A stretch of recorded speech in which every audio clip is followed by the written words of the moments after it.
Hello, hello. Welcome to The Reason We Learn. I'm going to wait till some people arrive for this live stream. This is going to be a good one, you guys.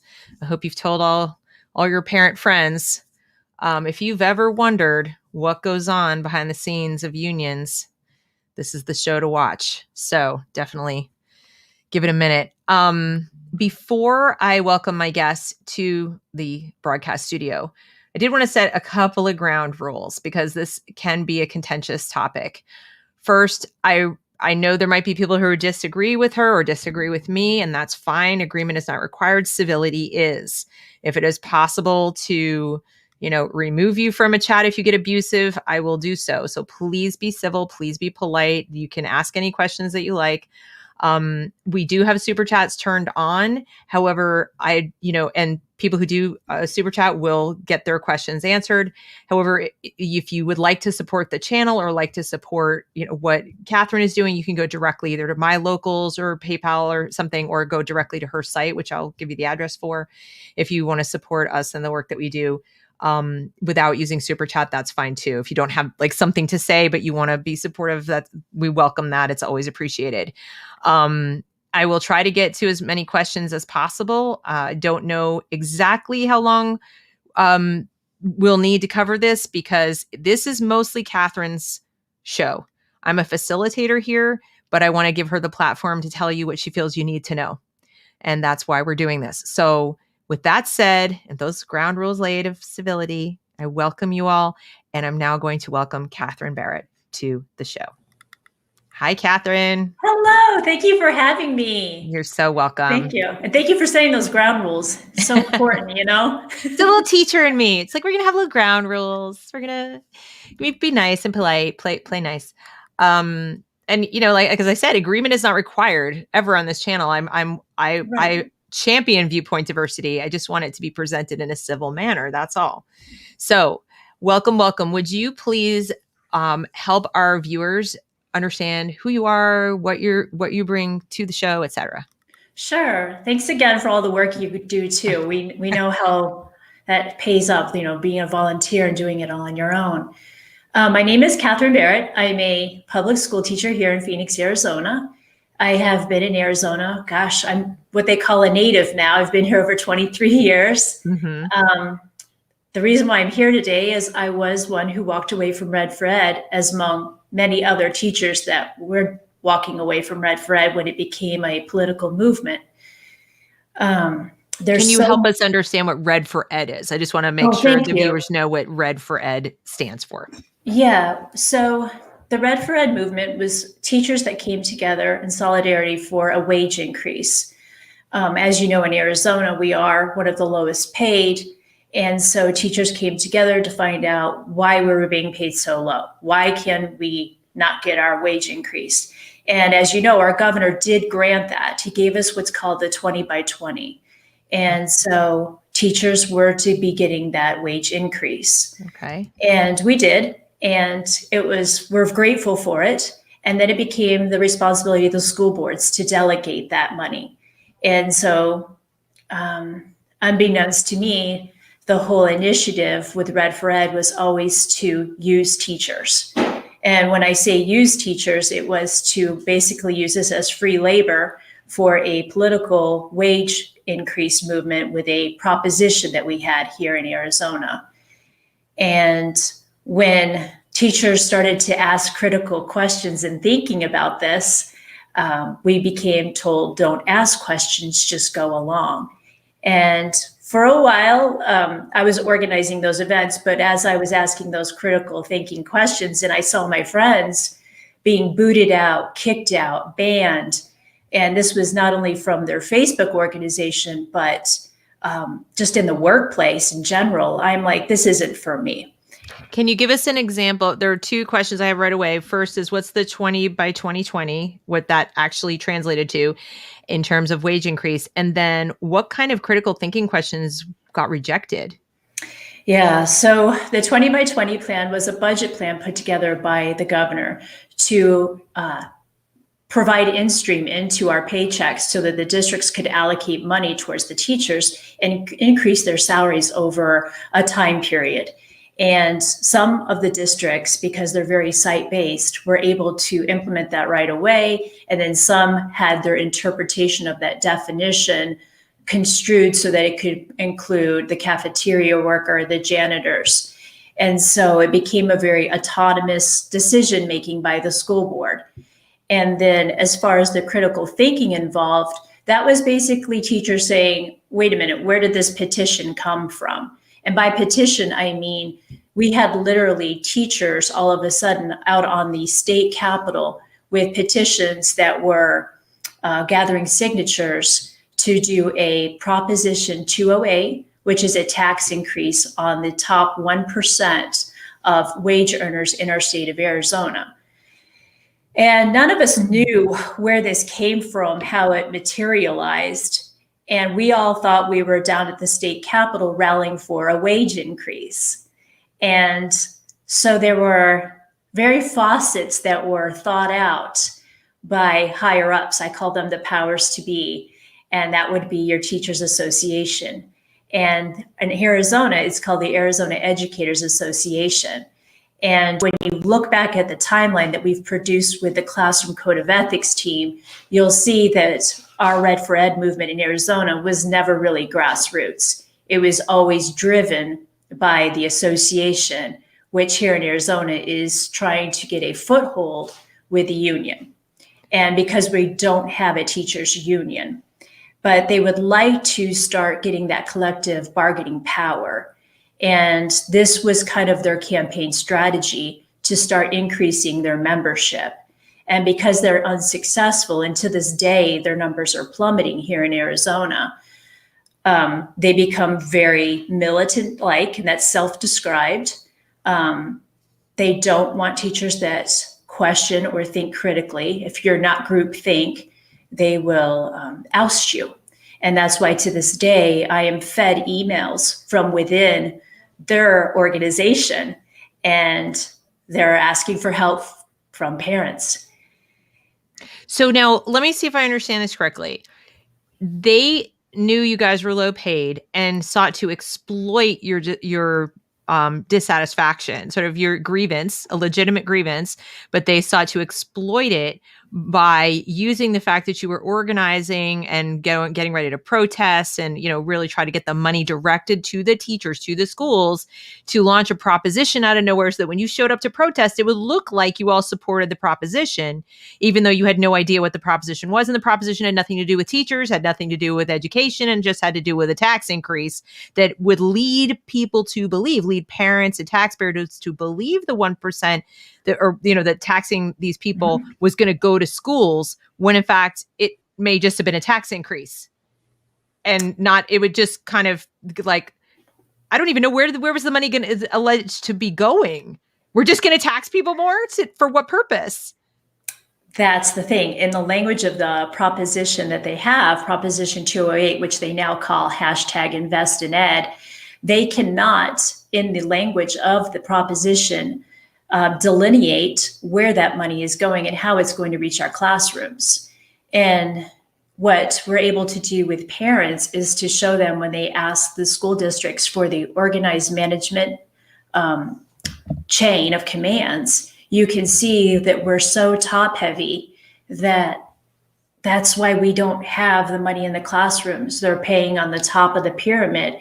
And then as it trickles down, if you're lucky, it will come to your classroom. So they're paying administrators high salaries. Okay. Yes. But then, so a lot of people, lay people, think that one of the things that unions do is collectively bargain for the low person on the totem pole, the teacher, to, protect their money, protect their salary, so that you don't have top heavy administrators.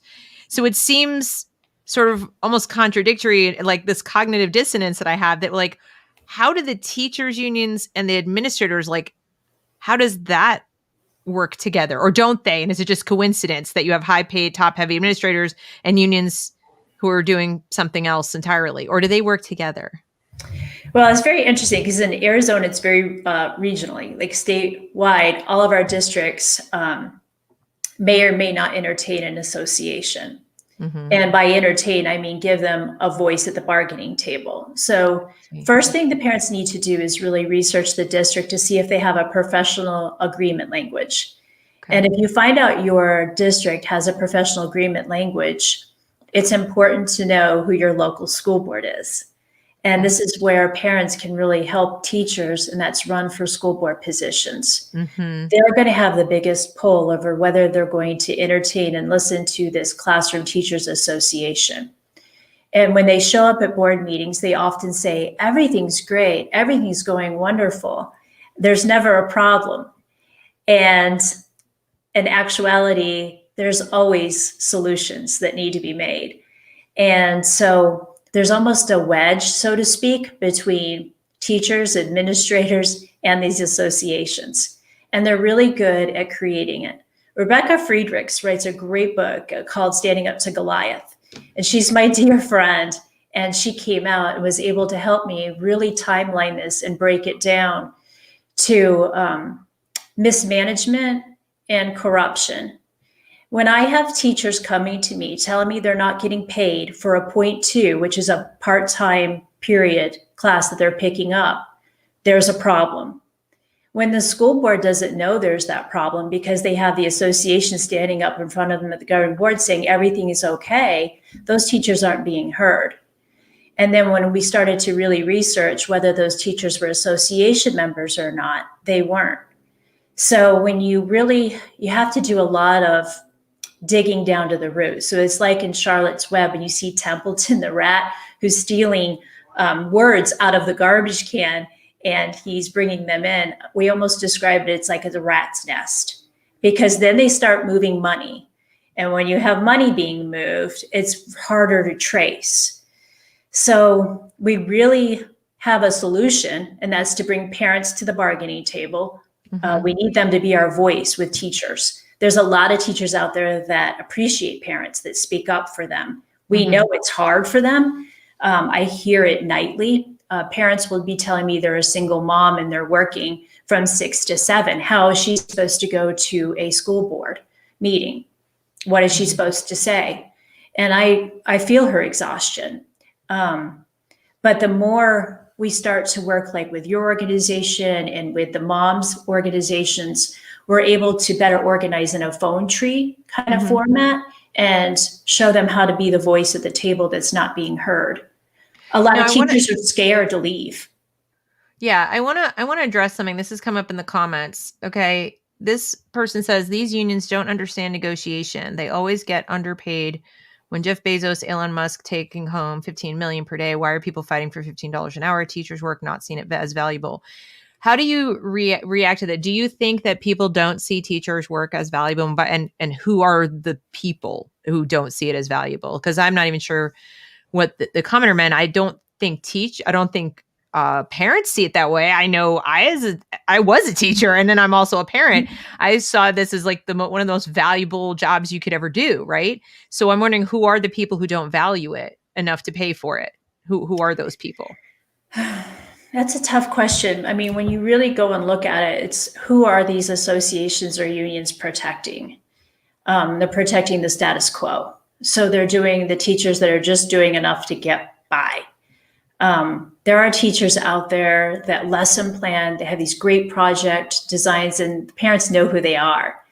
And the ones that are doing just enough to get by give us a bad reputation. And those are the ones, and at least in Arizona, that are out after hours painting up cars saying, we need a tax initiative passed, throwing names at our governor. I mean, where's the mercy in that? They're the epitome of hypocrisy. Well, the governor doesn't set your salary. This is something that, and I'm hoping you can speak to it more, because I'm kind of new at this. I'm just beginning to do research about how these schools are structured and run. And one thing that I've discovered and learned rather late in life is, who chooses which states have school or board of eds that are chosen by the governor, which ones don't, and then who decides these salaries. And it's not the governor. Even if the governor appointed every member of the board, the governor doesn't go and say, pay them this much. So we tend to think of the person at the top, like the king. Like he could just wave a magic wand and go, or the queen for that matter, and just say, pay them this. But it doesn't work that way, right? How does it happen? Right. It's your school board, and it's how those that are elected on that school board are allocating the line by line spending. And when you really dive into how they're spending that money, you'll learn a lot. I always say follow the money when you find out how they're hiring here in Arizona.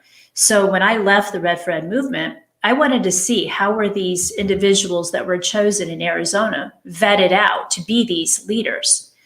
So one of the main leaders they kept talking up was Noah Carvelis. Well, Noah Carvelis and I started Red for Ed when it was non-political. I didn't know what he was. He didn't know what I was. If he did, we didn't mention anything. We were going in for a high wage increase. I started to get suspicious when this 23-year-old said to me, "You better join Facebook. This is going to go national." I wasn't a Facebook user, and so I immediately started an account because how did he know this was going to go national? And also, why would it? We have a decentralized school system in America. It's state run. And even within the state, it's district run. And why would somebody in New York or New Jersey or California be concerned with your pay increase? Why should they be? Yeah. And then as you started to look at more of the players, I call them, there was a import agitator from the Chicago public school system, Rebecca Girelli. And when she came in, she was literally a 6-month employee here in the state of Arizona. She hadn't even completed all the certification requirements in our state of Arizona. She was a self-described militant union member. And she came here to start a union, in my opinion. She wanted we eventually walked out. That we wore little buttons that said, "I don't want to, but I will." And she was very much pro walking out. I mean, pushing it every day. And I was in the boardroom saying, "Well, wait a minute. Why don't we explore other avenues? Why aren't we looking at this?" Pre-made stickers were already made. So this was a campaign strategy, in my opinion, that was planned out. And that's why I keep trying to share, along with my classroom code of ethics peers, that teachers were used for this and that we need to wake up, work with the parents, help the parents, put the truth out there. If our system is broken, how are we going to fix it?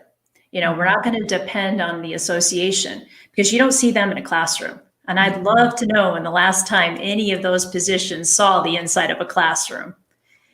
And it's like you said, it's all awakening.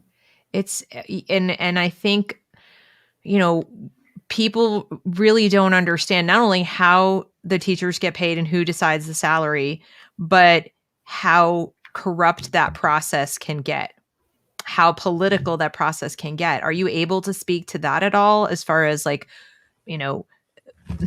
who's greasing the wheels and who's getting money and who's not and what for, and who's getting a car allowance and who's getting, where's the money actually going? Because there's a lot of money. I've been raising awareness on my channel about just the CARES Act money, the CARES Act money sitting in a giant pile in each state. It's been appropriated by most of these states. They applied for, they got their money and it's sitting there. And I feel like boards of education are going like this, because if I go check, they've not spent even 50% of it in most states. So what are they doing? While teachers are like, pay us, what's happening? And how do they, you said, they make these decisions at the board level, but how much of that is being done behind closed doors and for political purposes? Yeah, I really need a forensic accountant to help me, because I have a lot of parents, a lot of former employees asking to see those line by line expenditures. Right now, what I can say is, for instance, when you bring up the CARES Act money, the rules always change. So as a teacher, we're told if we need cleaning supplies, we're told to go to our instructional leader. So I go to the instructional leader and I generate an email. And after that, I'm told I now need to go to a evaluator and CC the janitor. So I do that email and I still wait and nothing gets answered. I ask at a staff meeting, and it's interesting because a lot of staffers will tell me, will you ask for me? And I'm like, yeah. And I'm like, but I'm curious, why won't you ask? Oh, I don't want to make the list. And I'm like, what's the list? And they're like, it's unspoken. It's a list you get put on where you become non-promotable or you're going to have retaliation. And I'm like, this is a free country. You know what I mean? You should be allowed to ask if you're not receiving something. So who's making the list? Like is it the administrators? Is it the union? Or I mean, not the union, but like the association? What? I'm told they keep a list, a name of who's cooperating, who's not, and this would be on the association side, the Classroom Teachers Association. Oh, they're known to do this, or put a check mark by you, or things are going to get more difficult for you if you ask questions. Just look at yourself, Kat. And I'm like, yeah, I just roll with the punches. So yeah, I've been moved 8 times. Yeah, my department keeps changing, but I'm there to teach students. So I don't really pay much attention to the punches. So if you do your job properly, is what I'm hearing. Yeah. Okay. You act like an adult who's actually concerned about having the tools and the materials and the supplies that you need to do your job properly as it should be done. You're punished and you're the problem child. Well, it becomes more interesting. So then I bring those questions forward now. But it's easier now to bring those questions forward because groups like yours and the moms and the legislators are all standing behind me. Oh, so cool. As they're standing behind me and have my back, it's easier to surface this freedom that we should have. And that's the freedom to ask these questions and find out. So finally, my answer gets somewhat addressed after 2 weeks of chasing this down, because all we needed was hand sanitizer wipes. Meanwhile, I bought them. But I'm still wondering, where's this CARES Act money? So I'm told in a staff meeting that I need to put a Post-it note now on my cleaning supply checklist. So at night when they come in and clean your room, it's dated kind of like if you ever seen a dressing room in a retail store, that's what teachers are doing. So now I've got a new answer. I'm supposed to put a Post-it note up there. So that's why that's just an example of how, and I don't think it's purposely done. I really think it's incompetence, but I don't mean that to talk down or be disrespectful. I mean that the system itself is not working. Like a chain on a bike is not going, because the teachers are trying to follow the rules that we're given, but then they change mid-course or it becomes somebody else's job, or the finger goes over here to here. And all the teachers want are hand sanitizers. Well, and this explains why, when I was a parent with kids in a public school for a while, and they'd send home the list of these are the things we need. And some of us, myself included, would get indignant, be like, we are paying taxes up the, and I barely have enough money. At the time I was single mom, I'm like, I barely have enough money to cover my own, expenses in my own life. I'm not getting that much. And I can't go out and buy school supplies and cleaning supplies and all these things for, it sounds for other people's children. You start getting indignant. This is where this comes from, is parents start to wonder, like, but I'm paying for this. And why isn't this working? Why isn't this working? When you ask a question like that, there's so many faucets that become moving components in it. And that's why the teacher might be asking for more Kleenexes, or the teacher will write, "Thank you, Miss So-and-so" on the Kleenex box so that the kids know that, a parent gave that. But there's so many hoops to jump through. And so the teachers just want to do the right thing. But at the same time, they know that if they ask or if they bring something forward, their room might get moved. Their class roster. It's easier to go to the parents. Yeah. It's easier to go to the parents. And then of course the parent, like I said, then parents get like, what? Yeah. And then so then you end up having two groups. Parents who sort of feel animosity towards the teachers for asking for stuff. Like I don't even get paid as much as you, and you're asking me for things, right? And then you have, because salaries are public knowledge. And then you have the parents who have plenty of money, like a virtue signal, like, here's my 17 bags from Target. I am the best mom in the class. Here you go. And then they send home emails. I would get these shaming emails constantly, like, we really all have to chip in because some of you are so stingy. And it was so frustrating that it creates this barrier. Like you're saying, there's like this tension that shouldn't even be there. Nope. That, parent to parent, parent to teacher to school. Meanwhile, the people who actually have loads of money, they're not even making it transparent why the stuff isn't there. And you guys are afraid to ask them. Yeah. Because you'll get in trouble. Yeah. That's messed up. That's really messed up. That needs to stop. Right. And that's why when I reached out to the Open Schools USA, and they were getting slammed by teachers and specifically the status quo, I said, look, we need to work together. I'm hearing what those parents are saying at night.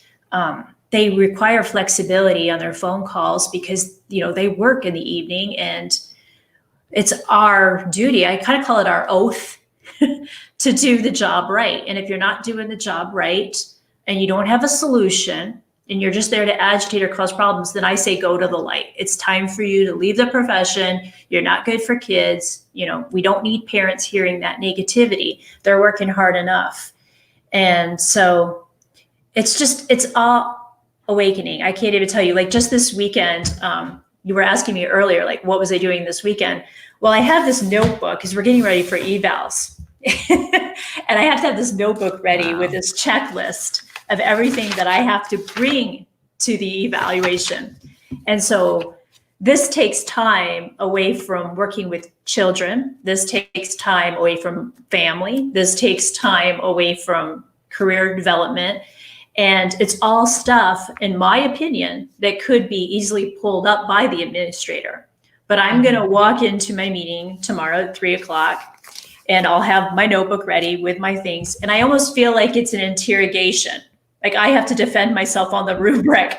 It's not a collegiality of, wow, you've really helped us come this far with a Parents Academy. Because that's what we're working on right now in our school. And with the cooperation of the principal, I got her permission to start developing this Parents Academy, where we'll be working with parents and showing them kind of the inner workings of what happens in a classroom.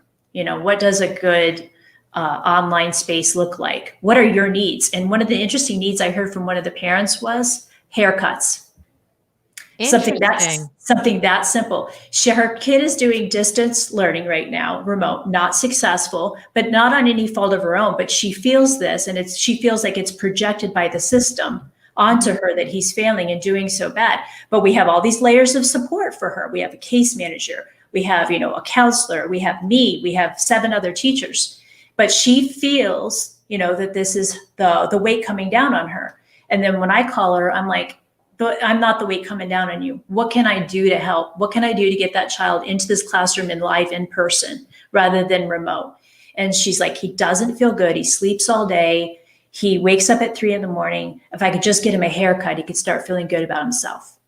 Bingo. I start firing off our channels of support. But I enter this email loop of, well, they need to go there, Miss Barrett, or they need to go there, Miss Barrett. We have this, Miss Barrett. So I'm like, we need to just build a cadre. And this is where I say the association membership is plummeting, because now they're starting to hear that they can be part of the solution. And they're withdrawing from the association and they're coming over to our cadre and joining us. Or they're staying in their association but still working with us. And that's fine as long as it's productive, nothing agitating. And we were successful at finally having a meeting with a legislator in that particular district who said, yes, I will introduce you to the community liaisons in that business community. So they're able to partner up and bring that together. Okay. But, it's parents being just expressing that need that they have. Yeah. And so what kind of pushback? I know that you've gotten some flack from those people. I want to go back to the whole Red for Ed and everything that happened. And so this, I'm getting a clear picture of the Okay. the problem within your schools and just requisitioning stuff and wondering where the heck is the money anyway. But then there's this whole separate issue of they were trying to use all your pains that you've just described, and it's a fair amount of pain. And it's almost easy for me to see how some younger teachers, newer teachers, less experienced or community connected teachers it would just be easy almost to be like, they say they're going to solve our problems.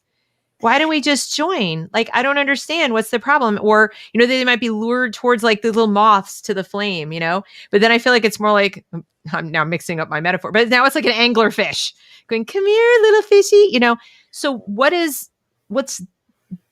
are they still getting traction, and what are they doing to people like you who are saying, don't be so sure they're going to help you?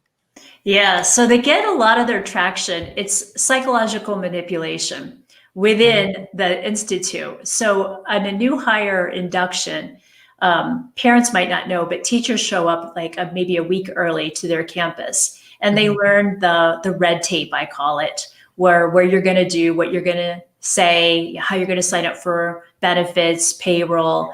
And then the automatic deductions come, right? And that's when the association will have a table to introduce themselves. And they get to say a short minute about who they are. And then a lunch is served. That lunch is usually provided by the association. So that money to pay for that lunch was paid out of teacher dues that were collected. And as they're eating the lunch, they will team up and target tables, I call them. And by target, they'll go over and do an introduction of who they are and that they're the association rep member or the friendly friend. That's their new name. I'm the friendly friend on your campus, and you'll want to join the union because we know your contract language and you don't. And you might be called up at the HR, and you're going to need us to interpret the language and fight back on HR. And so they set up a negative scenario that isn't even real. It hasn't even happened yet. Yeah. It's the old, like, the police are going to stop you just because of the way you look or whatever. And it's like, if you don't know any different, you're terrified, right? Oh yeah. If you're first year out, you're floored. It's interesting you say that because it brings me back to a memory when I first started teaching, and I was at elementary school called Shaw Butte. The now Congresswoman, Kirsten Sinema, was my union rep. And I had taught 5th grade at the time. And I didn't belong for the longest time. I finally caved and belonged because of the wedge. They work on you mentally. The board knows us. We helped put the board members there. You're going to need us. They create that, like you said. And they also, I finally learned this after a few years, they get paid a hunter's fee, I call it. So if they sign somebody up, it's $20. So they're like really multi-level marketing. Yeah, pyramid scheming. Yeah. Now, I want to come back to this. We put the board there. Yeah. What's up with that? So they have in the association called a political action committee, and this political action committee can go out and interview prospective candidates for the school board. And as they interview those prospective candidates, they'll ask them just leading questions to get their endorsement. And when they have the endorsement of the association, that's when I call them the marching ants go out and say, we want this person for the governing board because we've endorsed them and they're going to help teachers get more money. They're going to help teachers get representation and push back. And it's amazing. It's a complete campaign strategy, I call it, because there's no diversity. And when I was a member of the association, I would always try to run for the office or be the campus rep, but I was never voted in and I was never given the clean election output vote. Because when they do the elections, they're supposed to produce a clean list of who voted for who and how you got in. And now that I think about it, a lot of times I was writing bipartisan. I would take a bipartisan approach. They only want one approach, in my opinion, the radical left. Now, so they have a PAC and they go out and they make you say things so that you get their endorsement, and then people think, but who chooses this? Are your school board or your board of ed members? Is this for school board or board of ed at the state level? This is just school board right School now. board. At Okay, our so those school are board elected level. by the public. Okay, so that makes sense in this in that sense. But at the state level, does the governor appoint your board of ed? No, our state board is, well, I'm trying to think right now because I know Ms. Hoffman, who's in, had a few appointments placed into order for our state board of education. Okay, because I mean, and as I understand it, the 35 states, and I just don't off the top of my head remember if Arizona is one of them, have their boards of ed chosen by their governor. So who your governor is makes a big difference. However, the Association of Boards of Ed, the National Association, puts out recommendations for governors to choose these people so that it's not, there's some viewpoint diversity so that they choose people regionally, everybody's not from their hometown, that kind of thing. Right. And to the extent that they follow it, I do not know. But the impression I got is that governors typically try to choose people who are representative of different points of view because they'll get a lot of backlash if they don't. So it's not a given if you have, for example, a Democratic governor or a Republican governor that your board of ed is going to be all their party. It's not an automatic by any stretch. But when you get down to the school board level and local elections, that's where it's more political. I mean, that's where it's even more political than when the governor is handpicking. I think so in Arizona, just because we're a right to work state, because each district is kind of like its own micro school within itself. And so parents, and there's so many layers, they're going to try to trip parents up on all these layers of bureaucracy, kind of like how the rules keep changing for a teacher. And it took me a while to figure it out. You have like CTA, which is Classroom Teachers Association. Now, when they pay, let's say $90 a month to belong to that, $10. A lot of money. Yeah. $10 of that goes to AEA, which is called Arizona Educators Association. So a lot of times in Arizona, they'll say when you're a CTA member, you're an AEA member too. And they have the lobbyists. And so after AEA, you have NEA, National Association of Education. And you're paying dues on all of these? No. So what they're doing is they're taking, let's just say $90, and then they divvy up that $90 all the way to the top. But as you go along to the top, you get more and more lobbyists. The lobbyists are the ones making the money. And the teachers, they come to me and they complain about, especially like association paying members. Oh, I'm not getting paid for my point two. What's your union doing for you? You got all these lobbyists that are taking the money. And they're making them off the teacher's back, which makes me mad because I know how hard teachers work and they're not being told the truth sometimes. And if they would ask those critical questions, they wouldn't have to be feeding me those emails. But you have like CTA, AEA, NEA, and in Rebecca Friedrich's book, the NEA people don't even pay for their housing. And so I say to the teachers, guess who's paying for their housing? Your due membership is. So when Randy Weingarten has like $1 million home. Oh, now she's AFT. Oh, sorry, she's AFT. That's okay. Yeah, there's all these acronyms, right? They make it impossible for us to follow the money. NEA, AFT, I get it all confused. Like Templeton from Charlotte's Web. We got money going everywhere. So it's probably the same story though. Well, it is funny because I checked out AFT in Arizona and they have even lower membership than AEA here in Arizona, but they still try to recruit and they're mostly in one district here in Arizona. But I mean, can't we just teach? Can't we just bring up the national ranking here in Arizona? Why do we have to be so inundated with, these psychological manipulations of taking this money from the teacher and we're going to fund this lobbyist and this lobbyist and this PAC? And it's hard enough. My explanation is you've got a public utility. I hate to say that, but you've got something that is completely financed by tax dollars.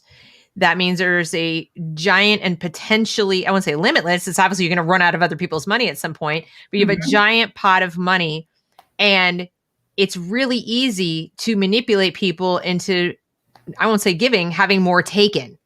You Yeah. just keep invoking, it's for the children, it's for the children, Yeah. it's for the children.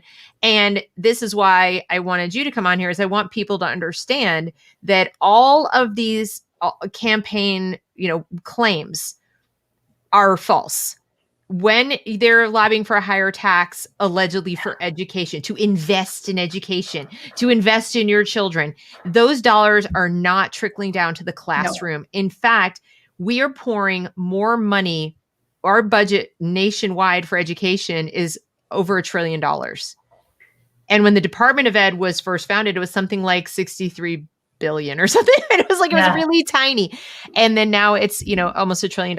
And no, it's over $1 trillion actually. And when you add in the CARES money, it's even more than that. So there's cash aplenty. Yeah. The thing is, we need an audit because it's not going to the classroom. You've got, as you said, you've got teachers going, I have to put a Post-it note because I need some disinfectant for the bathroom and I need hand wipes. And, no teacher should have to do that. Kids shouldn't be on Chromebooks that are, breaking up. First of all, they shouldn't be on Chromebooks. That's a whole other conversation. But they should be able, the excuse shouldn't be, we can't buy books, it's too expensive, and then they trash the books and we can't keep it up, and we don't have a library anymore because it's too expensive, or we don't have this anymore because it's too expensive, we got rid of Voc Tech because it's too expensive. We have more money than we had when we had all those things. Yeah. Tons more. And where teachers also had a smaller job, and by that I mean you taught. Yeah. Not, I'm a teacher, I'm a counselor, I'm a meal provider or giver, I'm a, nose wiper, I'm 17 things other than a teacher on top of being a teacher. So it makes you feel like you make even less because you're doing a whole lot more than classroom teaching, which is what you thought you signed up to do, right? You're absolutely right. So people don't know. They think there's money and they're wondering, where is it going? We're wondering where it's going. That's why in this Parents Academy, we're reaching out and asking those questions. And it's easier for a teacher to ask questions and receive answers when we know someone has our back. And that is just, it's empowering. I can't tell you how empowering that is. This is like the first year where when you ask it, you have other people saying, where's her follow-up? Where's their follow-up on this? That's good. It's way good. And we see the needle finally moving as we see teachers more able to express their freedom, where they're able to say, I disagree with this procedure and here's why, but here's a solution. And when the parents come in behind us and they're on board with our solution, that allows that freedom of movement. And so you saw recently in Arizona with the mask options, the face masks, especially for the younger kids in the elementary districts, those parents know that how are they teaching reading when they're wearing a mask? And so the teachers are teaming up with the parents now, asking those questions. And then you'll look in our rural counties in Arizona, the outliers, and they don't have as much problem because their school board is in the middle, neutral. And they're finding those solutions with teachers and parents at the same table and getting the associations out of the way because they're just a distraction. They're there for a campaign agenda. And like you said, with the indoctrination that takes place, that's why one part of leading this Red for Ed movement, we found the need to form a classroom code of ethics. And we were working with Representative Mark Fincham in Arizona as our advisor. And he took a lot of hits in the media. They said no teachers were working with him, no parents were talking to him. They were, but he was keeping us safe and not exposing us because he knew the harsh brutality.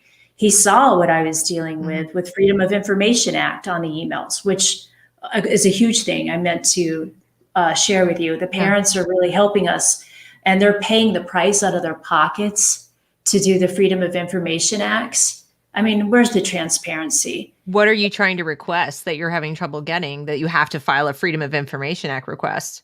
Right. And that was for curriculum materials, the supplementals that the teachers were choosing.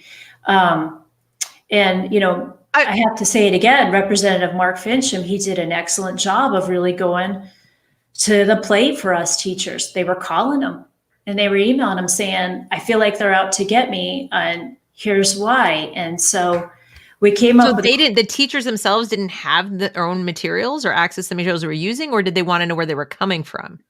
Well, that's kind of a twofold question. So, Oh, but no, I'll answer it. This is good. I had teachers in Gilbert dealing with a sex education curriculum and in Chandler where the parents could not readily see that curriculum. They would go down and request to see it, but be told that what time they were going to come dictated to them, how long they were allowed to have it, what room they would be in to view it, and that they would not be taking any of it when they left the room.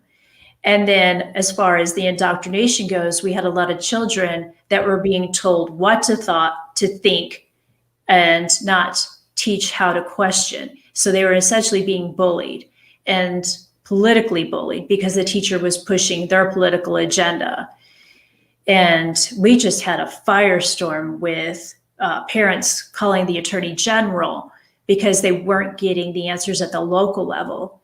And the reason why they weren't getting the answers at the local school board level was because those people that were elected in those positions were on board with a political agenda, or they were seeing their political seat as a school board member as the next step up in politics. And so that's where the lobbyists come in. That's where the political action money comes in. And we have to go back to just tracing that dollar, like you said. that's just amazing to me. And one of the things I'm trying to expose on the channel is how not appropriate that is.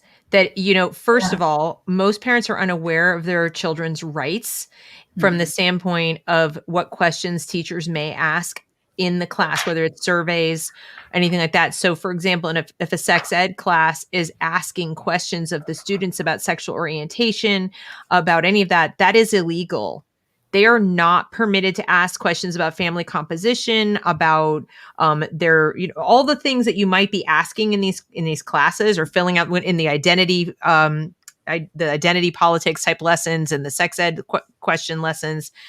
That has been already ruled. They're grooming. It's grooming questions. It's not.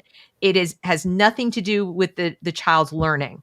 The teacher has no need for this information, and it is intrusive. It puts the kid on the spot. It's a form of manipulation and bullying, and parents don't necessarily know this. And then if parents can't look at the materials, they don't know if it's even happening. So it could have already happened. The damage could be done. And this adult has all this information about, who's at home and what's going on and what is this child. Okay. They are not supposed to have that information. Even the school can't collect that information. They can only know who are the responsible parties for this child from a legal standpoint, who's allowed to pick them up. That's it. They're not supposed to ask any further questions. That is a violation of your rights. And they're doing it more and more and more and more. And it's got to stop.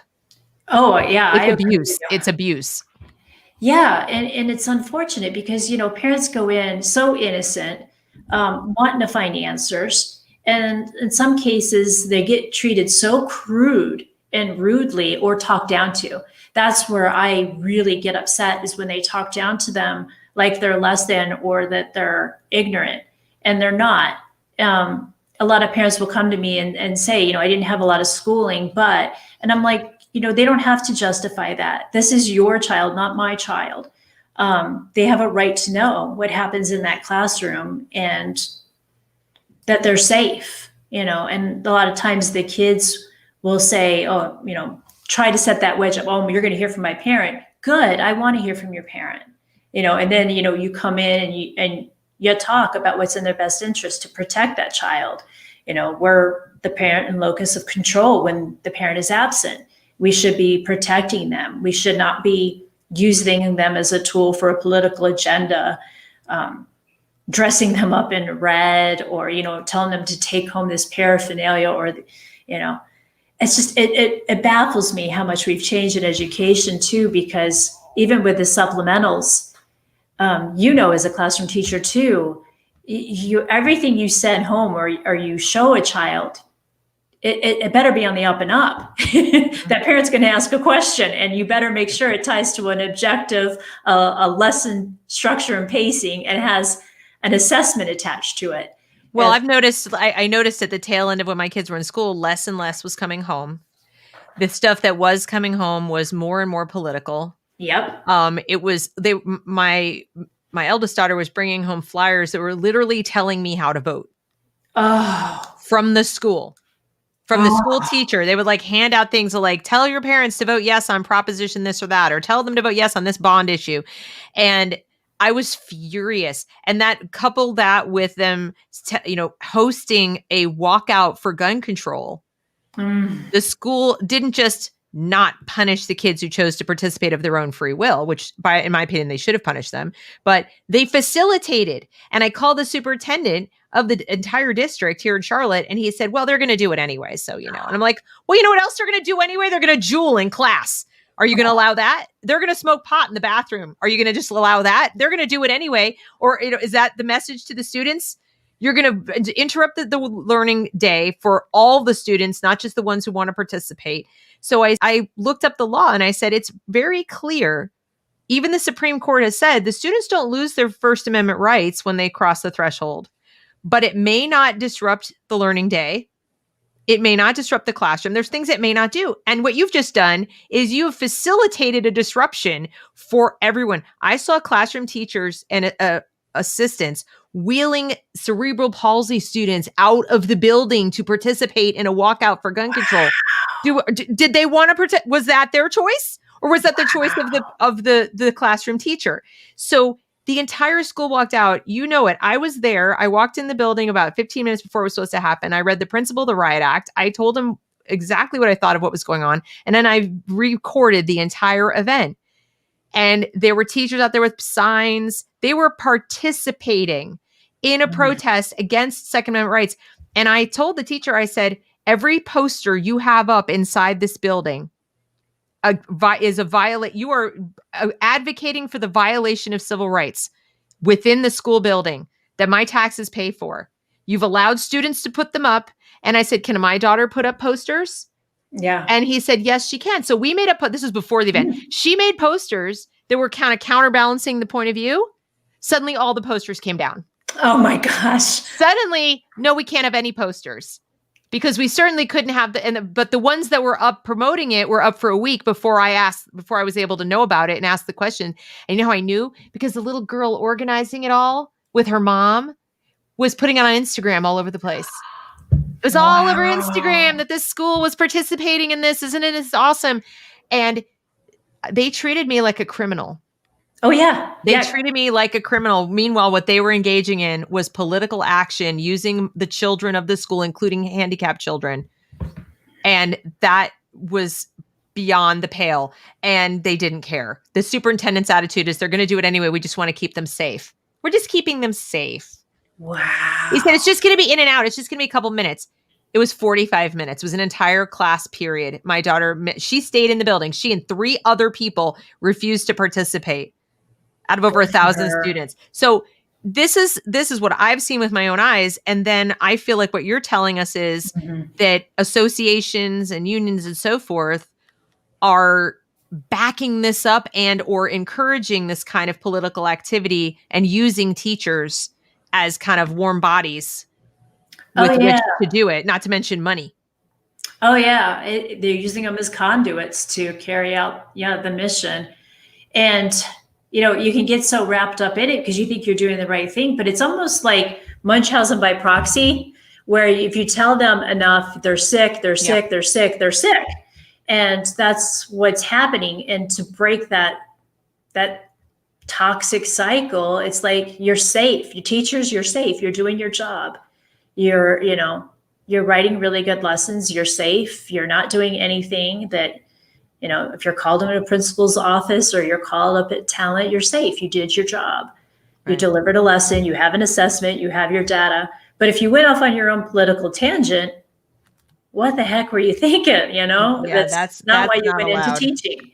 Yeah. And parents also don't know the right that they have to see our lesson plans. I've learned this. I was working with some parents in Peoria, Arizona, and they're really good at organizing. And so parents are the best organizers. They have phone trees. It's kind of like the Remind 101 app, but they do it old school, and I love it because it works. Right. And I said to the parent, you can ask for those lesson plans. You have a right to them, to find out how much the teacher is planning for instruction. Did what they say in class match what went home? Right. Principals, depending, they may or may not help that parent get that, but you do have to keep on trying. Because I believe in Arizona, principals, I remember taking a superintendency class that said principals have to sign off at the end of the year that they've seen our lesson plans and that they can ensure what we've taught has matched the standards. So maybe the principals are kind of worried too that when they sign that off, they're going to be held liable if something did go astray and they didn't catch it. Well, and not every state has it either.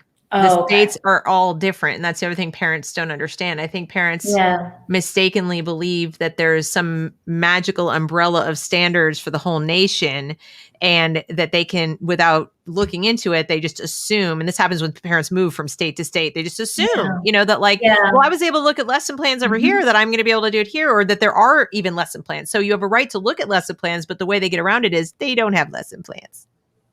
So, you're saying, can I see your lesson? We don't do that here. Trust me, I've been there. I've been like, can I see your lesson plans? Like, we don't have lesson plans. Do you have a syllabus? We don't use a syllabus. And they give you instead this matrix of the topics they're going to cover and how they align with the state standards. But it doesn't tell you what materials they're going to be using or how. It's like, as a parent, you tell me you're going to teach literature, you're going to teach reading, and you're going to teach them at the end of the lesson, they'll know how to do these 10 things. But it's all what happens in the sauce. It's kind of wow. What are you going to say? What books are you going to choose? And what are you going to say? So I had to find out about it ad hoc as it was occurring.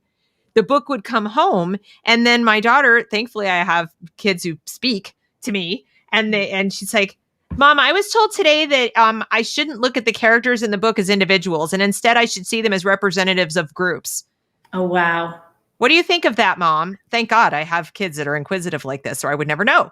And I said, I'm going to need to understand that a little bit better. So I asked for a meeting with the English teacher, with the principal. And I sat down, I said, look, I don't want to come off antagonistic. I'm here on a fact-finding mission. I know that kids misunderstand things sometimes. Sometimes they present what went on in class and they just didn't hear you right.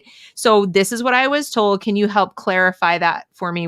Where is she going wrong? I'm assuming that she went wrong, my daughter. And the teacher's like, no, that's exactly what I said. And I'm like, oh, wow. Okay, so can you help me understand why you said it?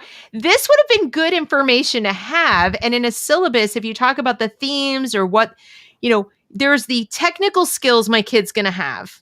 And we focus a lot on skills, which is important because our kids are not reading what they should be and all that. But we're not looking at the thinking skills. We're not getting, when I was a kid, and even when I was teaching, you would put the sort of the mechanical skill that would be worked on.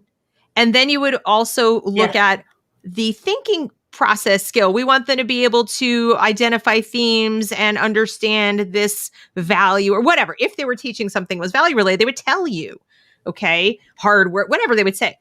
Now, they don't tell you, and you have to figure it out. And then when you go in and ask, if you have the guts to ask, you will be told why it is important for my child to learn that individualism is selfish, and that we're not going to learn about this little boy as an individual. He's a representative of Hispanics everywhere. He's an avatar. And she was perfectly proud of saying that. Absolutely. Wow. This white woman with, a Davidson college education is, this is what it is. He's a representative. And he was helping the other immigrant boy access the education by helping him with English, because he couldn't access the education because he couldn't speak English. And I said, so the little boy's a hero. Sounds like this is a great friend, and he's doing something individually heroic. And there's a great lesson there for other individuals and how they can help other individual students. No, it's a terrible tragedy that he was put upon, that the school was not organized in such a way that he could access the education. And they were both victims of oppression. And I'm like, okay, thank you for your time. I got the message that my daughter was right on the money. But if you just sent a book home and you just said, we're going to learn about this story, parents would have no idea what values are being instilled and how it's being taught. They don't explain that until you ask questions. And so then they wonder why their kid is like this. So yeah, and I've been trying to tell parents, before you enroll your child in kindergarten, make sure, and I'm saying this to you so you can go if I'm right, or you can say if I'm right or wrong. Familiarize yourself with the process for accessing information about what the learning materials, the scope and sequence of what they're going to be learning, the rubric for how they'll be evaluated, and when those evaluations will take place, and so forth. Like, you should know all that before you go signing them up at the kinder. Like, that should be like I want this when I come and hand you my papers. Yeah. Because if you don't like what you see, or they jerk you around and you can't get it, that should be a little red warning flag, I think. Yeah. So that's just my take on it. But what is your message to parents? What can they do to support classroom teachers who, like you, absolutely want to put their kids first, don't want there to be a middleman between the kids and the parents and you, and they want to help. They want to interrupt this process. They don't want to be used as pawns like you're being used, and I feel like they're being used. So what can they do? What can they do to not be part of that? Yeah, I would say get on their email and find out who their local school board members are. Email them, ask them questions, especially when you're not getting answers at the campus level. Always send appreciations to the teacher, really the ones that are working above and beyond, on email, and CC the school board. When you do that, make sure you mention the teacher's name, because sometimes the email could be snapshot or screenshot to edit out the teacher's name. And so the more the parent can advocate for that teacher working above and beyond is greatly appreciated. The more the school board members get to know those individuals that are working and the ones that are just getting by, that will really start to move the needle some more and get them working and producing, perhaps. Also know who your local representatives are in your district, and don't be afraid to reach out to them. Over communicate like you do. Yeah, they hated me. They hated. They're like, "Oh my God, I can see the eyes rolling." They're like, "Here she comes." Oh my God. No, you would be the parent. I'd be. I need you. But yeah, I mean, I'm hoping too that as I start to teach teachers statewide here in Arizona, that they don't need to always feed the information to me, like the Julian Assange, that they can feed it to the parents. And find that trusted, confident parent that they could feed that information to. Now, you mentioned to me on the phone when we talked earlier, you said that there were situations where people were passing you things in the restroom. Yeah. That like teachers are so afraid to voice their concerns. Is this, they're afraid to voice them to their administrators, or they're afraid to push back on these union recruiters? Both? Like, what's happening? It goes both ways. I'll tell you about one that I shared with my evaluator. I said to him, there was a survey that was going around, and it didn't include me on the survey, but it was about me. And the individual gave it to me in the bathroom, and I'm like, oh, wow. And so, I thought about it and I didn't react. And then I mentioned it to my evaluator. There was this survey about me that's going around. Is there something you want to talk to me about or address with me? No. Well, this individual was giving it to me in the bathroom here on this campus. Oh, I'm so sorry. And, this would be a good time for you to segue into the cyberbullying screenshot that I shared. Oh yeah. You. Okay. So I'm gonna share some of that, and you can explain what we're looking at. Hang on one quick second. Okay. Why this is not. No worries. I know what I have to do. Yeah, you go ahead. Okay, so I think let's go to the one with the wrestler on it. Yeah. With the wrestler. Okay. Yeah. So what are we looking at? We're looking at kind of the cyberbullying that happens to teachers, and they don't want this to happen to them. So that's why they feed the information to me, and hopefully now they'll be coming forward to the parents. the association members statewide will come at you to try to fear you or create a very sensitive situation with you. So in this particular one, you see that they're referring to me as a Duecy puppet. So association members within are my friends still, even though they pay dues, and they're like, hey, you should know they call you the Duecy Girl. I'm like, really? I wear that as a badge of honor. And when this particular one happened, I had to block them because of the vulgarity that was being used. And these are teachers, like teaching kids. And so as parents become aware of what a teacher is doing on social media, the lines between professional and unprofessional, they need to be aware of. Because if they're doing this to adults, they're doing it to children. Yeah, well, that's one of the things I've noticed from the pandemic is they've been really indiscreet. They've been on Twitter complaining about parents, complaining about kids, and they bully everybody, and they seem to do it with impunity. Like they don't get fired. You're right. And they'll do it to parents. And that's another reason why parents just don't need the added burden to their day. So they'll just go enough to get by. But I'm like, no, we need that phone call or that email. And if you go to that next one, you'll see my response to him on the next one was that we had this one here. Yes, perfect. And I was trying to explain to them in a rational, civil way. But once again, I'm hit with this, double standard. We asked for the 20 by 20. We were baited and we were switched. The program became a tax initiative. And this was back to the Red for Ed when it merged to the Investing Ed. And I tell them, ask yourself, why are people banned and blocked? And why do their opinions not count? And that's why I loved when you started this segment, you talked about, being civil. That's all we need. We can disagree, but let's be civil to each other. You don't belittle or put down. If you look on that last one I gave you right there, the June 4th, 2018, this is where it kind of circles back. Oops, sorry. Oh, that's okay. No, you can go to that one. No. I'm trying to have it be so that people can really see it. Yeah, I think I kind of cut the screenshot off there. No, I just don't want it to be distracting. Like there's so much stuff. Yeah. Okay. Go ahead. So this was an older one back in 2018 where I was trying to follow the money with Rebecca Friedrichs. As I walked away from the movement, you can see there's a lot of acronyms thrown in there. UCORE and CORE and ACRE and CTU, which is the Chicago's Teacher Union. There is really an agenda to connect the dots and try to get a union foothold here in Arizona.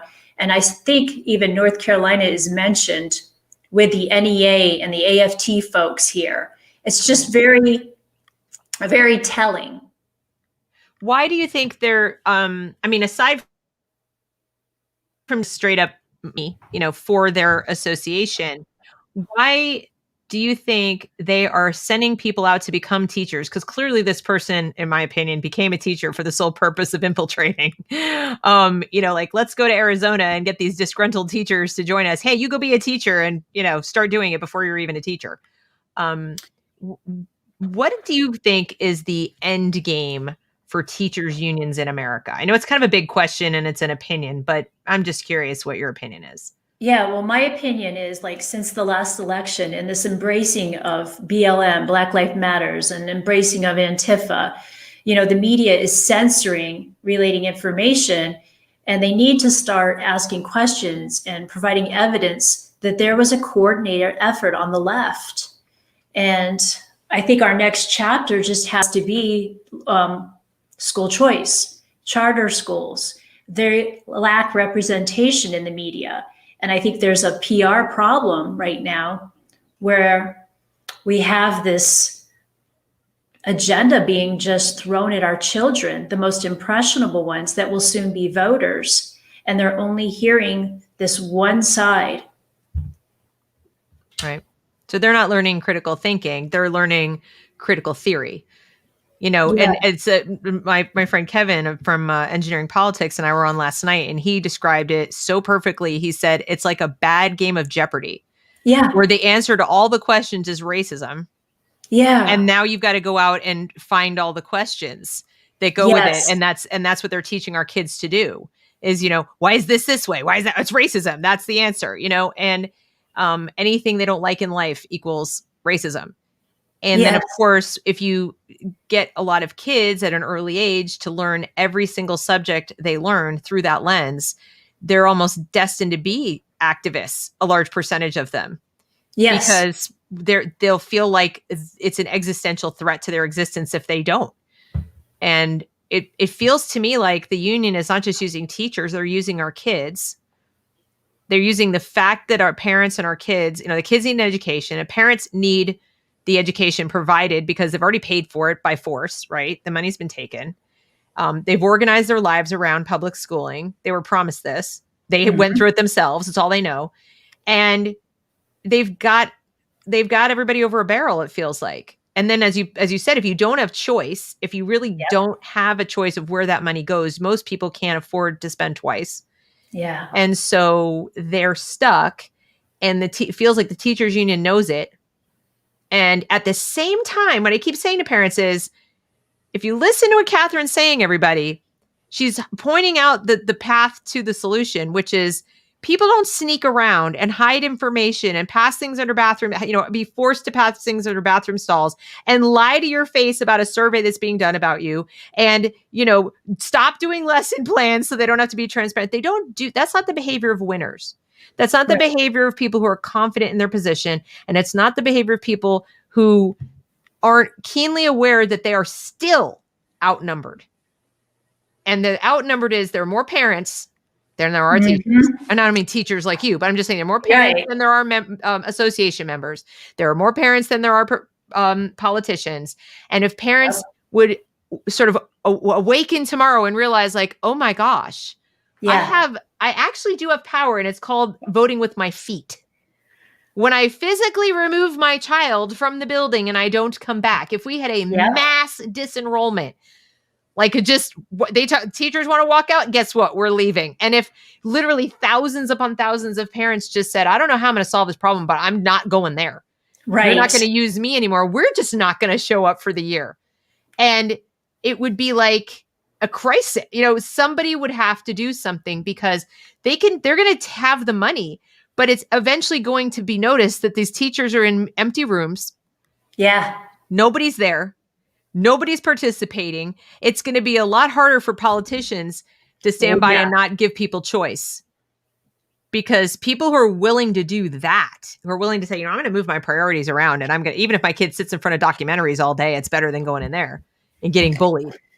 And, I just want people to realize they have more power than they realize, even if they still have to send them. If they showed up and they were loud and they were doing all the things that the unions do, but as parents, their goose would be cooked. And they obviously know that, or they would be much more transparent about what they're doing. If they really believed everybody would agree with them, they'd say, no, we just think our ideas are the best and everyone should be a democratic socialist and you all should vote the way we want you to vote. And why? I don't understand. What's the problem? We're open about it. It's awesome. If they really believe that, they would say so. Yeah. Yeah. Right? So why with all the secrecy? Why all the secrecy? Thank you. Yeah. And on the last clip I gave you was that meme. And this was kind of funny. They'll make memes up of you. And, at an appropriate time and place, I will release all of the civil actions of them that they claim to be victims, but yet, like you were saying, they produce all of these things. And there's many more. And so why the secrecy?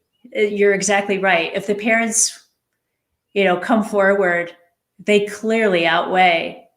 And this doesn't even make sense. I mean, okay, so there's you, and it says every other Arizona prop, the newest, that doesn't even, it's not even, I'm looking at going, this doesn't even make sense. There's so much context dropped, it's nonsensical. And then what I tell parents is, do you want people this ignorant teaching your children that, they can't even meme? Well, it makes me laugh because it's all this what do you call it? March and step, lock, march and step, go get her. Lockstep, yeah. Yeah. And they'll say I'll get texts from people that I've taught with for, 20 years that will say, hey, I can't sit with you at the next staff meeting. This is when we were in person. And I'm like, really? Well, yeah, you had that meme out on yourself. And I really don't need the stress or the pressure from them. And I'm like, there's more of us than there are of them. I'm like, seriously? We're like in our 40s. This is high school all over again for teachers. So that is so weak. But again, I'll say it again. Okay, so whether it's ignorance like this, where this person clearly doesn't think like whatever, or it's weakness, spinelessness. I mean, I was talking to somebody else a week ago about the loss of virtue. There's no virtue. Like what at a certain point, you really have to think as a parent, what kind of human being do I want in the having custody of my most precious thing as my offspring, right? Like, it's not a thing, but like the thing that I live for, right? You go to work, you do everything you do to support your children, right? Not just yourself. And with obviously extreme exceptions, taken out of the mix, the vast majority of parents, you're handing over your babies to people who don't even have the spine to sit with their friend of 20 years at a staff meeting because it's just too stressful. It's just people don't like you and I can't. Like, how are they going to protect your child from the bully in the class? And I had experience with this. A couple of my daughters were bullied, and in one case, my daughter said the teacher was a bully and was siding with the popular kids against her. And that can only happen when you have somebody of such low virtue and such little spine that they're more interested in being popular with the popular kids in the class or the popular teachers in the building than they are with doing what's right. Yeah. And that's just objectively wrong. That's if she literally disagreed with you and said, I really don't think we can be friends anymore because you have different interests and different values and I have, okay, so be it. Right. But it's just saying like, I still like you, we're still friends, but I can't. I can't. It's too hard. Yeah. But I mean, it's so funny. Like when you mentioned that bathroom, passing me the information. Yeah. I'll get notes on my car, can you call me? And notes on the car. Yeah, kind of like the whole Laura Ingraham, when she had a book out, the Obama years, she said she got like an envelope of letters of emails. And I'll get a note on my car and I'm just, okay, that's a new one. Phone calls are famous, text messages are famous. But I keep telling them as we all start to find our freedom, because we all have freedom to speak in a free society. For now. Yeah. For another like 5 minutes, right? Right. We've got to stand together and get moving. And so it's changing. And the parents are the factor that's changing. I can't say that enough. Like when they find out the parent will come in and speak up, then they're on board. Then they're on board to be the change agent. And are you hearing this, parents? I mean, anyone, even the people watching on the replay, parents, take note. Yeah. Yes, you have power. They will one-on-one. And somebody once told me this, like one disgruntled parent is a crazy person. They're like, two disgruntled parents is a crazy person, got a friend. Like they have a friend. Yeah. Once you get to like 3 or 4 or 5, and if you can organize a group of people to present a united front and go in and talk to the administrator, go to the school board meeting as a group, and you go stand up there as one person and say, but if you stand up there and like 4 or 5 people are behind you going, what she said, she speaks for us. We are the ad hoc grassroots, blah, blah, blah organization. They suddenly are like, ooh, okay. Now that is not true across the board. And if, in places where things have been let go for too long, like I understand that the Board of Ed in Ohio had sued because they shut down public comment on critical race theory. They literally said, we're not taking any more comments that are critical of critical race theory, and we can anticipate that's what it's about. So just shut up. So they're being sued for that. Good. Good, but it doesn't work in every case. So you got to start somewhere. If you're in a state where things haven't gotten that far, speak now, like speak when you can, before they start shutting things down, before they start saying, we don't want to hear from you. And you have to find a lawyer, nobody wants it to get to that. And would you Right. say speak first at this district level? Would you say go local, very, very local first? Yeah, I say go local first. Okay. We've been successful at going local first. There was an instance where we had to go to the State Board of Education, and it was during the summer, and we were able to literally pack that room with 3 floors because of some sex ed curriculum coming in. But, again, I know it's hard for parents to stay abreast on all these agendas and navigating how to get these agendas. But if you have somebody, when you organize, like a good teacher that you trust and you've had really good experience with, lean on them, and they'll lend their expertise to helping you. Can we share our story where you had talked about a teacher in North Carolina that had traveled a distance to share information about some IEP information? And actually, it wasn't North Carolina, it was New Jersey. But okay. yeah, so it was a union state too, by the way. Yes, it was my sister, and we're talking now all the way back in, this would be early 90s, like early to mid 90s that this happened, where my eldest nephew was having some pretty significant struggles in elementary school.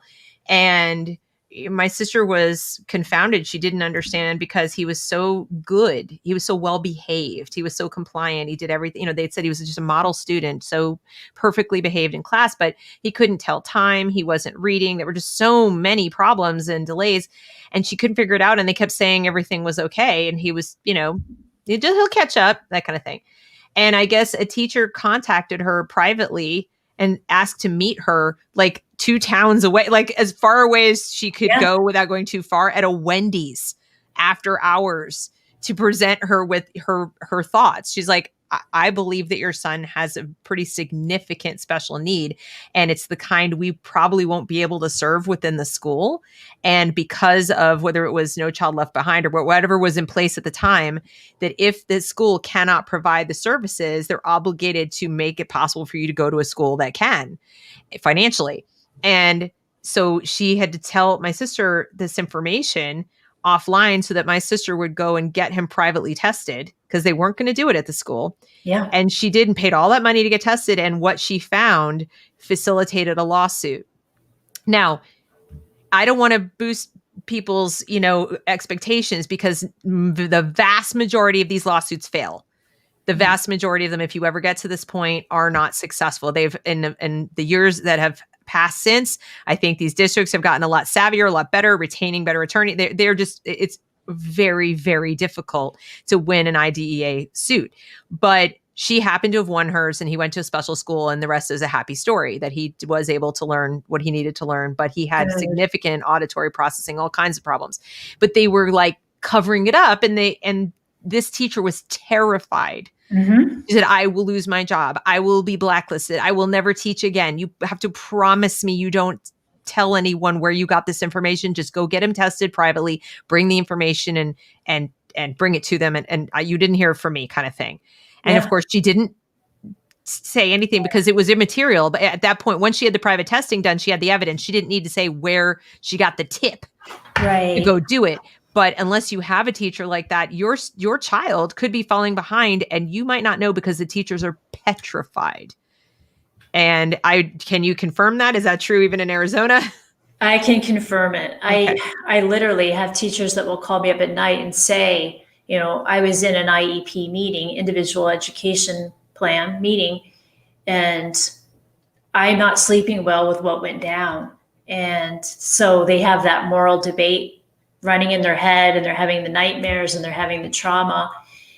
And I tell them, here's what I can do for a suggestion, reach out to the parent. Well, what if the parent's going to ask me, and what if they give my name away for sharing this? And, will I be in subordination? And they have like you said, they're petrified. And a lot of us that are teaching are single, and we're sole income. So there's a lot on the line.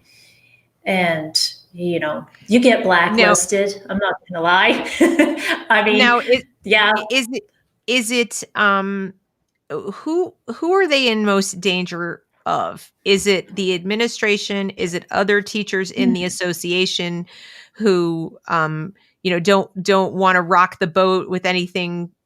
For what, I don't know, I'm not sure for what reason. Yeah. Like who's going to blacklist them? Who's their enemy in this scenario?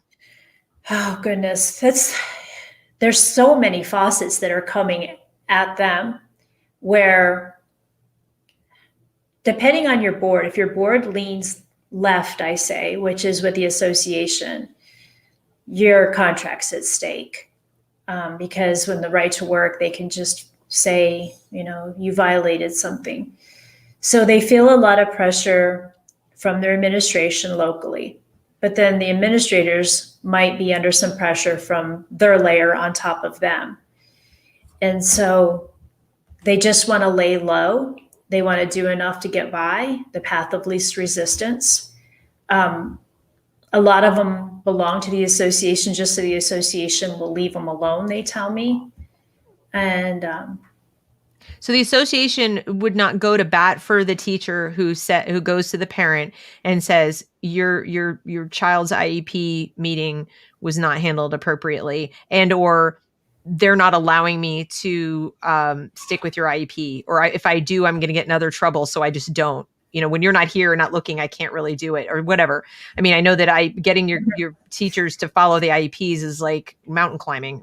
It's a full-time job for a lot of parents. And what I don't understand, and what a lot of parents don't understand, is that who's at fault?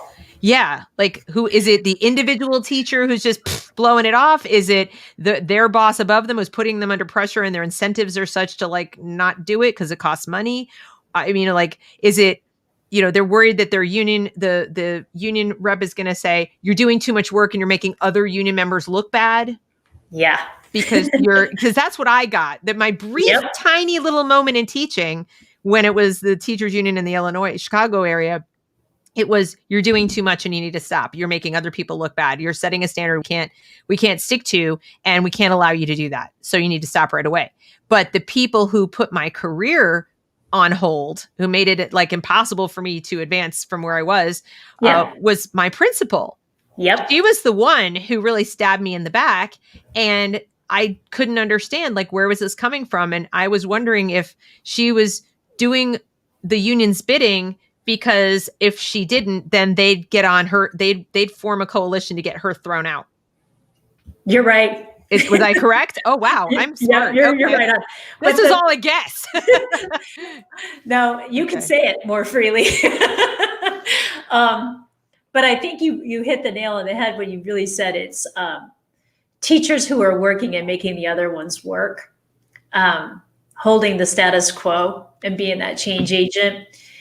So, and a lot of times it's a caveat, because you don't know how many times I've had they call them unit chairs for the one who's in charge of your building, come to me and say, I'm so sick of representing this person. And I'll say, well, the right thing to do is, why aren't you executing that? Well, this is what I have to do with my marching orders, rank and file. And this is like the Politburo. I mean, this sounds like communist Soviet Union. This doesn't sound like people committed to excellence. And yet, and what I want parents to understand too, who are watching this, is if you were to go to the AFT website or the NEA website and you read their fancy, beautiful stuff that's targeted at their members, but also it's for your eyes too. We just are so committed to excellence in education and all the words and all the things. And no, they're not. Yeah. They're just not. Because if you're listening to what we're saying here, these are not the big behaviors of people and development of children. These aren't even the people committed to the growth and development of adults. Yeah. In a career. It's like people are a giant honeypot, and the people who really wouldn't be able to be successful in any other institution or business are going to be supported by this come hell or high water. Because if they couldn't do this, they would be like flipping burgers someplace. And that's about where their work ethic is. So it's kind of like a jobs program for the, a white collar jobs program for the otherwise incompetent. I'm being excessively harsh, maybe, but that's kind of how I see it. Hey, if it's going to fire up the parents, I'm all for it because we need them. Well, because what do we say? Because we have a teacher shortage nationwide, right? They say we do. I'd love to explore that with you because here in Arizona, I know teachers that are getting poached to go teach overseas. They're great teachers, but they know they've been blacklisted or they know they have like an R next to their name for Republican. So they're like, I'm out of here. I'm not going anywhere. Well, that's why that's exactly where I was going with it. When I said we have a teacher shortage, it was like in air quotes, we have a teacher shortage, but what it really is they've been like sort of thinning the herd to get it to where all the teachers that are still teaching are the kind of teacher that will support this money laundering organized criminal operation where they just take money from the taxpayers, funnel it through the school system kind of, right? Yep. And really it's getting back into the hands of union lobbyists who then lobby to get the right politicians in every facet of our government so that we can have single party rule and a state curriculum that, of course, pushes their political beliefs. It's really just rules for radicals. And didn't you tell me that was the reading material? Oh my gosh, it was. Let me tell you. I remember that. You said something about that. We when we were Red for Ed for Arizona, we never had a meeting alone. The Arizona Educators Association was always there. And at one time in the discussion, it came up rules for radical. And the vice president of the association went to her office to get the book and handed it out. And I'm like, you got to be kidding me. I'm like, that's not my reading material. And then the socialist convention started coming up. And I'm like, I'm not attending any socialist conference. And then my role was quickly diminished and faded into the sunset. So we don't really have a teacher shortage. We have they're still trying to recruit more people into teaching. And I know that in California, and I don't know if it's still true, but it was true for a while, that you could become a permanent sub if you had any college degree in anything with a C average or better, no felonies. That's all you needed. Now you can be a permanent sub. You don't even need your certification. You can kind of get this little certificate thing as you go. And in the meantime, you're teaching and they're filling classrooms, especially the virtual classrooms with permanent subs. Yeah, we have it's called an intern and they apply for it every year. And they've thought of these like catchy ways to get new people into education, but they make it so hard for somebody that say has a chemist degree or who has work experience in the field and is outstanding in their profession to come in.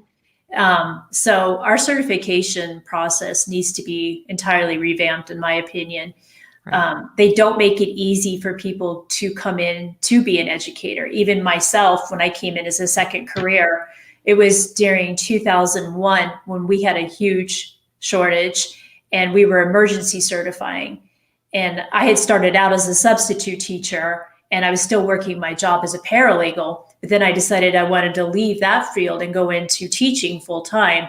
So that emergency certification allowed that, but they still make you jump through hoops and pass tests and keep up your professional hours, just like a real estate licensed person would. In North Carolina, when in 2012, I got separated from my husband and I was a stay-at-home mom and homeschooling my kids. So now I'm like, I have to get a job. And all that I was before was a teacher. I mean, did other things, but the easiest thing for me to segue back into, because I have a master's degree and I was once certified, would be teaching. Now I was certified in Pennsylvania and in Illinois. And then I had a high school English certification in Massachusetts. North Carolina wouldn't take any of it. It was like, I tried with all of my different certifications. I was like, I've been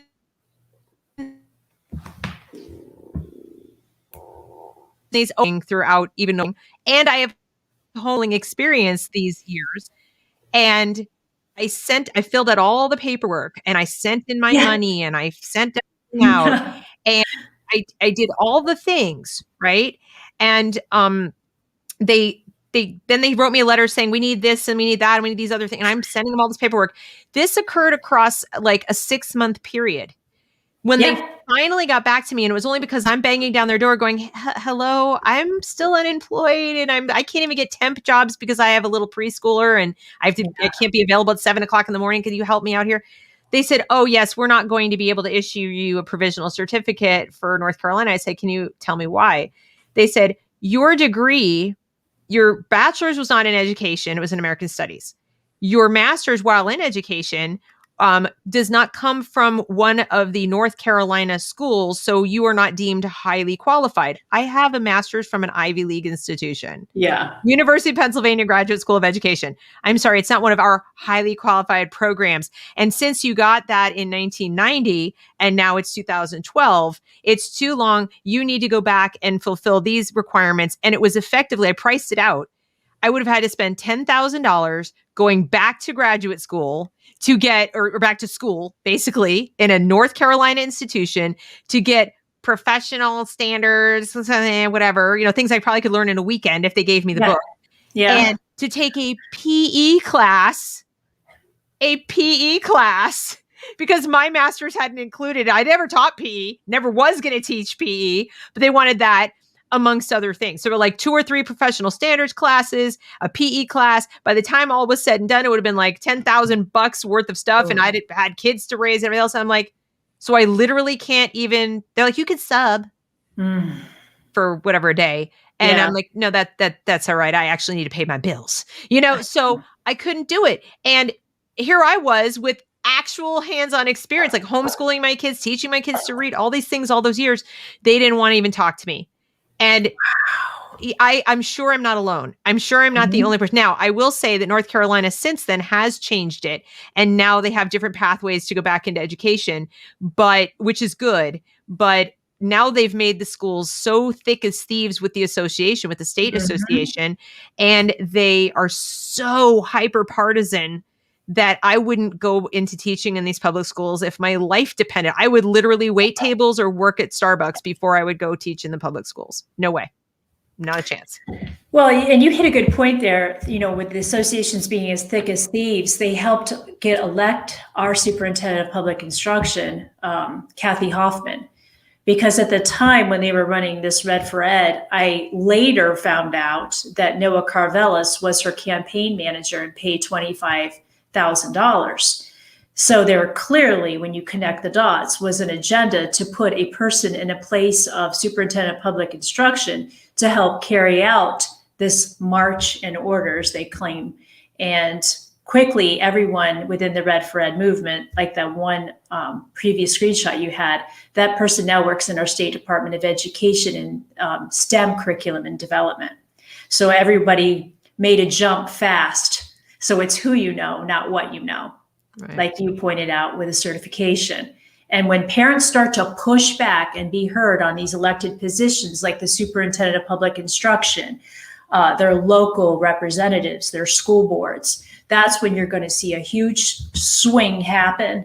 And it needs to happen fast, like urgency. Mm-hmm. Yeah. I'm sorry about the connection. That's I don't, okay. I'm guessing, Sunday afternoon, people are probably watching sports and it's like hits.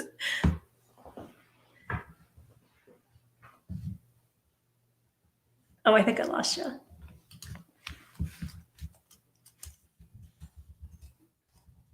Can you hear me now? Now I gotcha. Okay. It's some reason it keeps trying to connect to like Wi-Fi, and I'm not on Wi-Fi. This is very bizarre. So I'm gonna have to, anyway. So this is just, it's like exhausting even to think about this stuff, isn't it? I can't imagine what your life has been like. Because you're still teaching. You're still everybody watching this. This woman is still in the classroom teaching. Yes, even though they want to, I don't know. It's like, I wouldn't do it. I'll be the first to say I wouldn't do it. No way. I applaud you. Oh, thank you. But that's what I've been trying to tell people is that, we need really good teachers. I dog on teachers a lot on my channel, and I feel sort of bad about it because there are absolute heroes out there. There are teachers out there who deserve all the accolades they get as individuals.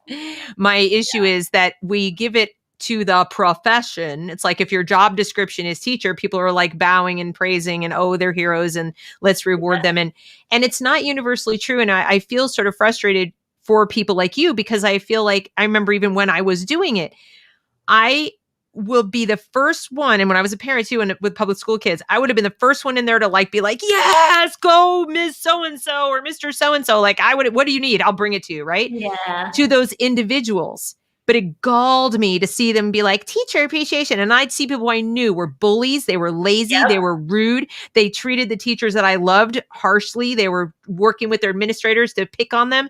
And they were getting the same accolades and the same praise as the people who really brought it every day. And that bothered me. The sort of the sense of justice that I have was like, it was really frustrating. And so that's part of why I call it out here, is I'll say, like people like that guy who was bullying you, he's a teacher. He has no business being in a classroom. Yeah. That if you abuse your colleagues, you have no business being a colleague.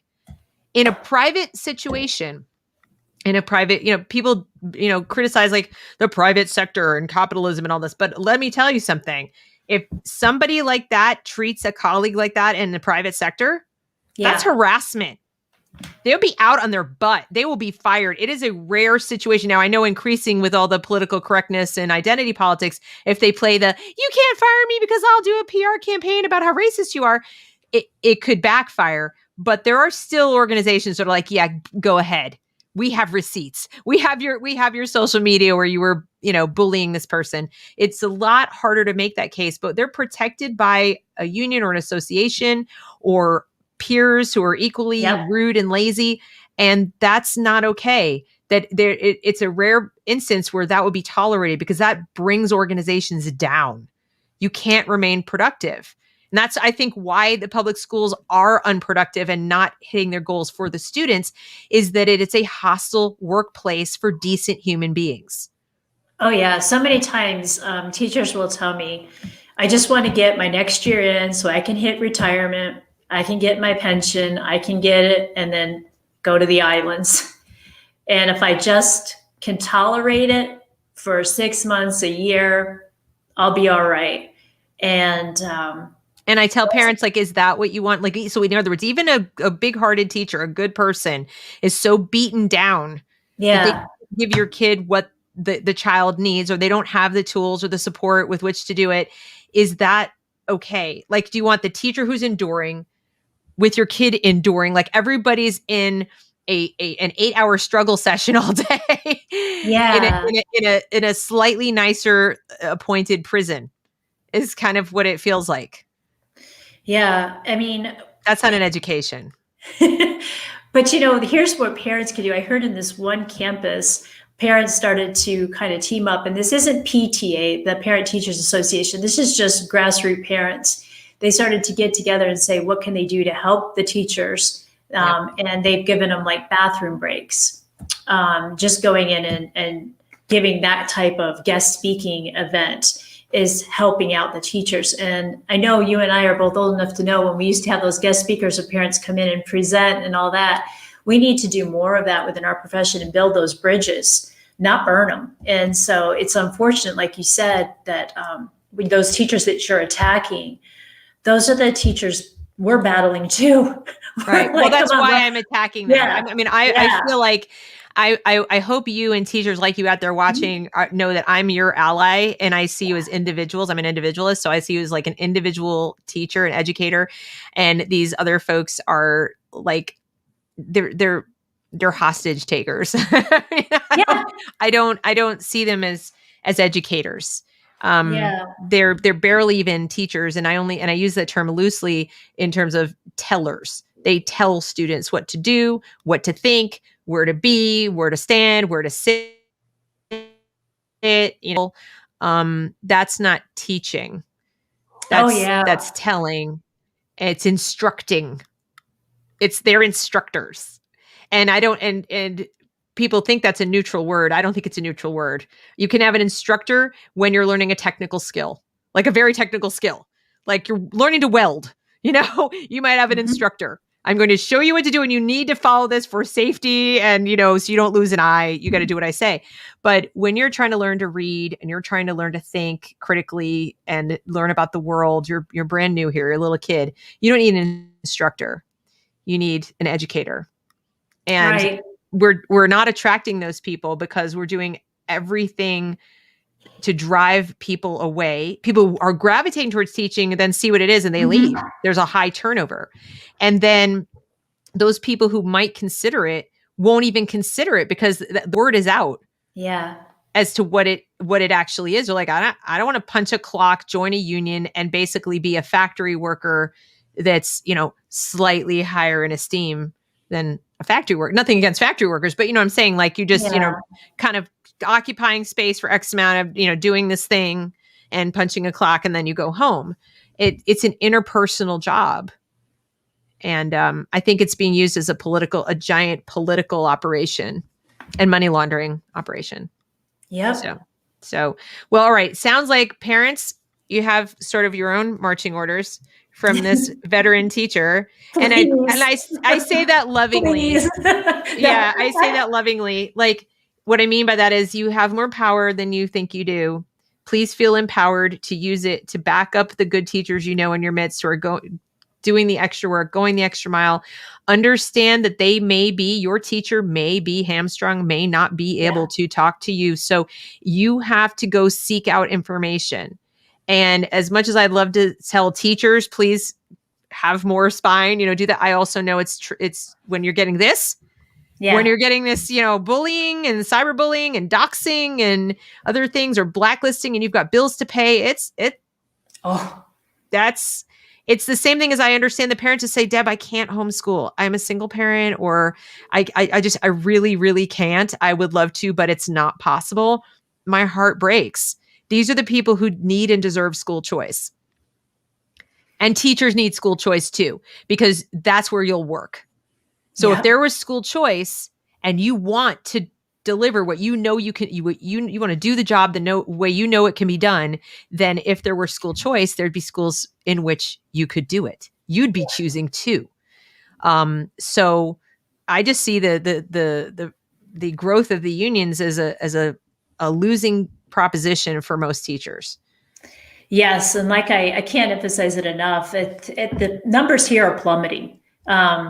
Teachers, they can opt out, and if they're not sure how to opt out, you know, you can ask around. You can ask a local representative, elected official, if you don't feel like you can talk to somebody. It's not that hard. And parents, I can't stress enough. Even my sister. You're not pestersome when you keep asking those questions. And if they're treating you like you're pestersome, then you're doing something right. Right. Because going to an AP and asking them, why didn't my son get an attendance notification? Why didn't you call me after the second absent or the third absent? You know, you're not going to get anybody in trouble. You need to be asking those questions and over communicate. Mm-hmm. That's good information. And the other thing I think people don't know, you mentioned that Arizona is a right to work state, but in actuality, since I think the second Bush administration, correct me if I'm incorrect about the timing, the Supreme Court ruled that the union you cannot be forced to join the union just to teach. Correct. Now, whether you'll get hired or not, you know, they could come up with 17 other reasons they're not going to hire you. If the principal is in thick with the association, they'll wink, wink, nod, nod, not hire you because you intend to not. So I wouldn't broadcast that you're not going to join the union. You know, I wouldn't like make a big noise about it if that's what you want to do. But, and it's sad to say, but no, if anybody tells you that you're required to simply because it's otherwise not a right to work state, like in the private sector, you know, no, you cannot be forced to join the union to teach. That is a lie. The thing, and in fact, they can't even charge you. Nope. Then they used to charge the dues from the non-union teachers because they were theoretically representing them also, even though they weren't in the union. They used to force you to pay that if you were a non-union member. They can't even do that anymore, right? Yeah, that's in California. But what's interesting? Okay. Yeah, but what's interesting enough is they say they bargain for us or they negotiate for us, when in actuality they don't, because I have filled out complaints that have been disappeared, vanished, or in non-existence, but I have the hard copies. So I always tell people, they're like, why don't you belong to the association? Well, when they find my complaints, then I'll talk to them. But for now, they can't find my complaints when I was paying dues. So Right. Exactly. yeah, So don't join. the other thing I'll add is, and maybe you can even speak to this, is there are states where the unions have negotiated with the states where they operate for the state to pay them money to make up for dues they're not getting because of their, whatever their Yeah. agreement is. And it's on the assumption they'll have X amount of members, and then those people are never even hired, and they don't have that number of members. So they're just pouring money. The state is just giving the union money. And I think there was a state recently, and I don't remember which one, that finally said, we're not doing this. Wait a minute. What the heck is this number in our budget that we've been giving money to the union for head count that isn't even there? So, parents, when it is in your best interest, because you're also taxpayers, to understand better how it works in your state, where the money is going. If you can't easily find it, ask questions. So that's when you're going to vote, and you're looking at candidates, and there's some candidates got the endorsement of the Teachers Association. That's not necessarily a good thing. That means that your tax dollars are in some way, shape, or form being cycled through this whole mess. And I see it as actually a badge of dishonor. Somebody gets the union's endorsement. I'm like, nope, you're not getting my vote. I don't care which party you are. It doesn't matter. But increasingly, they're using it for political action for one party and only one.